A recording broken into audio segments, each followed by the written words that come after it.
بسم اللہ الرحمن الرحیم۔ السلام علیکم ورحمۃ اللہ وبرکاتہ۔ دوستو، ہم نے آپ سے عرض کیا تھا کہ شہادت ثالثہ کا مسئلہ جو بار بار اٹھایا جاتا ہے اور اس کو بنیاد بنا کر اس کا نام استعمال کر کے، ولایت کا نام استعمال کر کے مختلف علماء کو، مختلف اہل علم کو، دیندار لوگوں کو طعن و تشنیع کی جاتی ہے اور ولایت کی آڑ میں اپنا کاروبار چلایا جاتا ہے۔ اور ہم نے عرض کیا تھا کہ انشاءاللہ آہستہ آہستہ یہ شہادت ثالثہ کے موضوع کے اوپر جتنے دلائل بنا کے پیش کیے جاتے ہیں انشاءاللہ ہم سب کا رد کریں گے، اور جو مکتب اہل بیت اور جو نماز محمد و آل محمد نے پڑھی ہے اور ہم تک نسلاً بعد نسلاً متواتر بالعمل کے ذریعے سے ہم تک پہنچی ہے، وہ انشاءاللہ ہمارے سامنے واضح ہے، اور ہم جو یہ ادلہ دی جاتی ہیں ان کو انشاءاللہ واضح کریں گے۔ آج جو چیز آپ کے سامنے لے کے آیا ہوں وہ انتہائی اہم ہے اور ضروری ہے کہ یہ شہادت ثالثہ کا مسئلہ شروع کب ہوا۔ سب سے پہلا بندہ جس نے پاکستان میں اس مسئلے کو ہوا دی، اچھالا اور آج تک یہ فتنہ انگیزی کا بازار گرم ہے، تو وہ پہلا بندہ کون تھا؟ یہ میرے ہاتھ میں کتاب ہے تیسری گواہی،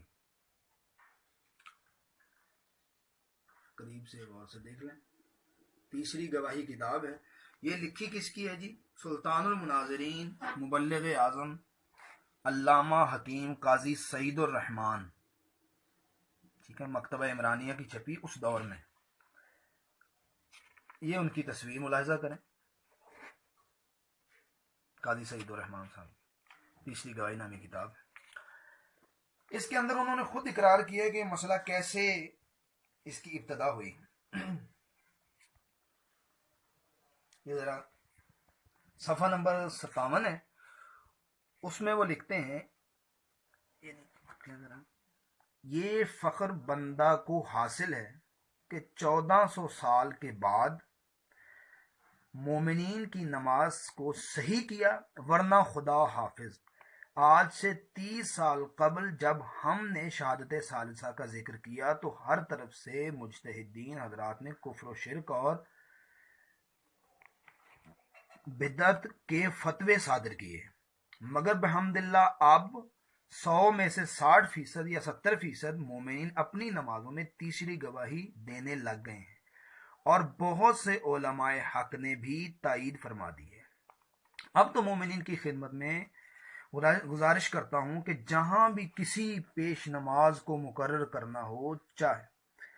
کرنا چاہو پہلے اس سے پوچھ لو کہ آقا صاحب آپ نماز میں تیسری گواہی دیں گے یا نہ۔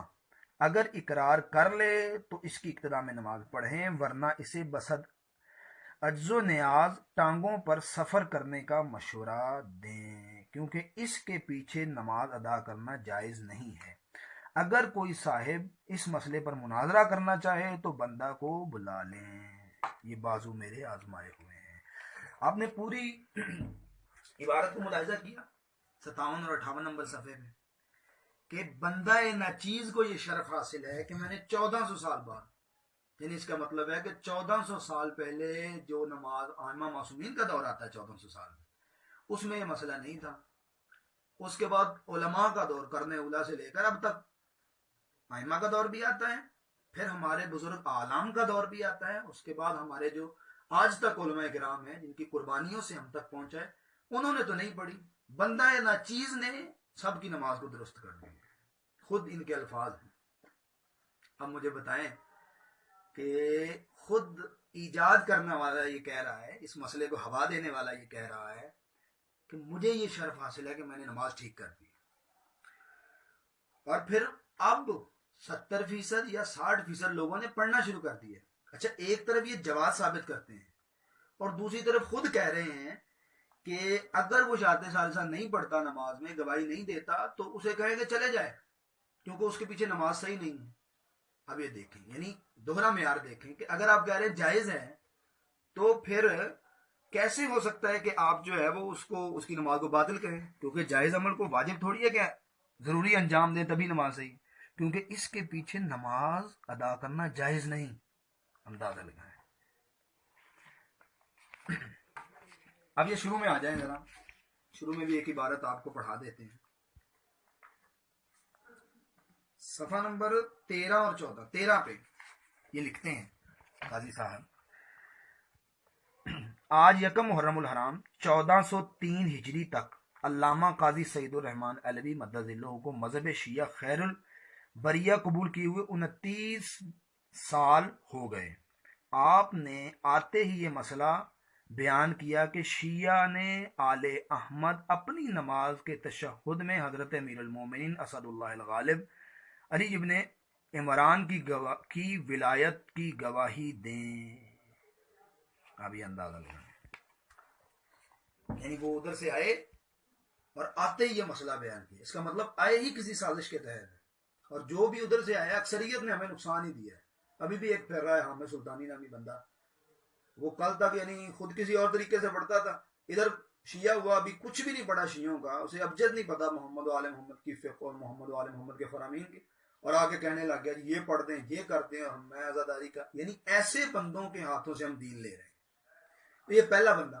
پھر آگے انہوں نے بہتان تراشی کی اور کہا ہے کہ جھاڑا صاحب خود قائل تھے، اور ہم نے یہ آپریشن کیا ہے کہ جھاڑا صاحب نے جو روایت ذکر کی اس کا بھی اور ان کا فتویٰ بھی ہم نے ذکر کیا ہے، ابھی بھی انشاءاللہ ذکر کر دیں.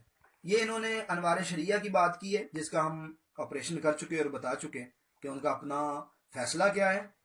اور یہ مستدرک کی عبارت جس کے بارے میں ہم پہلے عرض کر چکے ہیں کہ یہ فقہ الرضا سے لی ہوئی ہے، اور فقہ الرضا کی حیثیت جو ہے وہ بیان کر چکے ہیں کہ وہ میرے مولا کا کلام نہیں ہو سکتا. اب جھاڑا صاحب خود کیا کہتے ہیں، انہوں نے تو کہہ دیا جھاڑا صاحب کے بارے میں. جھاڑا صاحب خود کیا کہتے ہیں؟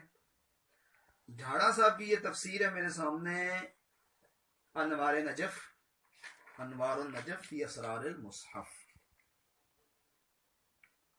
علامہ حسین بخش جھاڑا رحمۃ اللہ تعالی علیہ، ان کی لکھی ہوئی ہے. اس کے صفحہ 56 پہ جا کے لکھتے ہیں انہوں نے کیا کہا تھا. انہوں نے یہ کہا تھا کہ 1400 سال بعد میں نے نماز ٹھیک کر دی ہے. یعنی خود وہ معترف تھے اس بات کے کہ ائمہ معصومین نے یہ نماز نہیں پڑھی، علماء نے یہ نماز نہیں پڑھی، میں یہ نماز ٹھیک کروا رہا ہوں. ائمہ طاہرین علیہ السلام نے نماز کا جو طریقہ تعلیم فرمایا ہے وہ یہی ہے، اس سے بڑھانا یا کم کرنا علماء کے بس میں نہیں. تشہد میں حضرت امیر المومنین کی ولایت کی شہادت پر اصرار کرنا خام خواہ کی موجگافی ہے، کیونکہ درود میں سب آل محمد شامل ہیں. دور حاضر کے مجتہد عالم آقا محسن الحکیم طباطبائی فرماتے ہیں، محسن الحکیم کا بہت بڑا نام ہے، اب ان کا نام علمی دنیا میں تو محتاج تعارف نہیں ہے. وہ فلا فرماتے ہیں کہ تشہد میں ولایت علی کی شہادت کا اضافہ مبتلِ نماز ہے، مبتلِ نماز ہے. جھاڑا صاحب خود قائل ہے کہ نہیں پڑھنا چاہیے، علامہ حسین بخش جھاڑا. اور یہ قبلہ فرما رہے ہیں کہ میں جو ہی سنی سے شیعہ ہوا، اس مکتب سے ادھر آیا تو میں نے آتے اس مسئلے کو کہنا شروع کر دیا اور کہا نہیں. جھاڑا صاحب نے تفسیر اپنی انوار نجف کے اندر 9ویں جلد میں صفحہ 56 پہ یہ بات کی ہے کہ نہیں پڑھنا چاہیے. یہ خام خواہ کی سینہ زوری ہے. جب معصومین نے نہیں پڑھا تو ہم کون ہوتے ہیں پڑھنے والے؟ ولایت کا نام استعمال کر کے بھئی خود آتی اللہ و آتی الرسول و اولی الامر منکم کا مطلب ہی یہی ہے کہ جو وہ حکم دے رہے ہیں اس پہ عمل کرو. انہوں نے نہیں پڑھا تو میں کون ہوتا ہوں کہنے والا؟ موصوف کیا فرما رہے ہیں؟ بندہ نا چیز کو شرف حاصل ہے، بندہ نا چیز کو. بھئی بندے کی کیا حیثیت ہے کہ میں نے مومنوں کی نماز کو درست کر دیا ہے، ورنہ اس سے پہلے تو خدا حافظ تھا. یعنی 1400 سال سے موصوف کے دور تک اللہ حافظ تھا، اور 1400 سال بعد ان کو خیال آیا کہ وہ ائمہ بھی نعوذ باللہ من ذالک غلط پڑھتے رہے ہیں، تمام علماء بھی غلط پڑھتے رہے، آج میں ٹھیک کروا رہا ہوں. اب یہ دیکھیں مسئلے کی حقیقت کیا ہے. اور پھر اس مسئلے کو ہوا دی گئی. پھر ہمارے لوگ جذباتی ہوتے ہیں، ہم نے شرعی مسئلے کو شرعی نقطہ نظر تو دیکھنا نہیں ہوتا، ہم جذباتی ہوتے ہیں. ولایت علی کا نعرہ لگا کے ہمیں کوئی بھی کسی طرف بھی لے جائے تو ہم چل پڑتے ہیں. تو پھر اس مسئلے کو ہوا دی گئی اور پھر ایسی کتابیں منظر یہاں پہ آنا شروع ہوئی جس میں انہوں نے کہہ دیا جی مروی ہے، امہ کے دور میں رہا، اس دور میں رہا. خدا کے بندو کو خدا کا خوف کرو، جسے جو بھی ادھر سے آیا ہے اس نے نقصان ہی دیا ہے ہمیں. اب مومنین آپ کے اوپر واضح ہو گیا کہ اس مسئلے کی حقیقت کیا ہے، اس مسئلے کی اصل کیا ہے، کن سازشوں کے تحت ہماری نماز کو مشکوک بنایا جا رہا ہے، کن سازشوں کے تحت ہمیں توڑا جا رہا ہے. اور ان میں سے اکثر جو کہتے ہیں شہادت سالسہ پڑھنی چاہیے، اکثر تو ہے ہی بے نمازی، اور کچھ ایسے لوگ ہیں جو نماز پڑھنے کے ساتھ ساتھ بد عمل بھی ہیں، بد عقیدہ بھی ہیں. اور یہ جو شہادت ثالثہ پڑھنے والے ہیں ان کا عقیدہ صرف شہادت ثالثہ تک محدود نہیں رہتا، یہ پھر توحید کے اوپر بھی جاتے ہیں، رسالت کے اوپر بھی جاتے ہیں، ولایت کا غلط استعمال بھی کرتے ہیں، اور بھی پتہ نہیں کیا کیا کچھ کرتے ہیں. ان کی مجلسوں میں دیکھا جا سکتا ہے. ذکر امام حسین کو کاروبار بنانے والے لوگ ہیں، اور شیعت کو بدنام کرنے والے. ان کا شیعت کے ساتھ کوئی تعلق نہیں. مکتب آل محمد ایسے فتنہ بازوں سے بالکل پاک ہے، مبرہ ہے، منزہ ہے. انشاءاللہ امید ہے کہ آپ ہماری باتوں کو سمجھ گئے ہوں گے، اور آپ کو پتہ چل گیا ہوگا کہ آج سے 65 سال پرانا، یعنی 1403 میں انہوں نے یہ کہا کہ مجھے یہ 29 سال ہو گئے، تو 1403 سے 29 سال پیچھے جائیں تو 1374 ہجری، اور آج تک یہ 65 سالہ پرانا مسئلہ ہے. اب مجھے بتائیں کہ 1400 سال سے نماز چلی آ رہی ہے، 65 سال پہلے ہمیں اس خیال آیا ہو مولا علی کی ولایت تو ہم نے شامل ہی نہیں کی، بھی کرنی چاہیے تھی. انشاءاللہ باقی جو باتیں کی جاتی ہیں ان کا بھی جواب انشاءاللہ عرض کریں گے. والسلام علیکم ورحمۃ اللہ وبرکاتہ.